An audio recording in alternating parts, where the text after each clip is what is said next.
Alappuzha കൈനകരിയിൽ house ബോട്ടിൽ നിന്ന് കായലിൽ വീണയാളുടെ മൃതദേഹം കണ്ടെത്തി.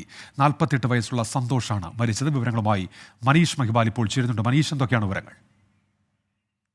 ഉന്മേഷ്, 2 മണിക്കൂറിലേറെ നേരം നടത്തിയ തെരച്ചിലിനൊടുവിലാണ് ഈ സ്കൂബ ടീം അടക്കം എത്തിയ തെരച്ചിലിനൊടുവിലാണ് മൃതദേഹമാണ് കണ്ടെത്താൻ സാധിച്ചത്.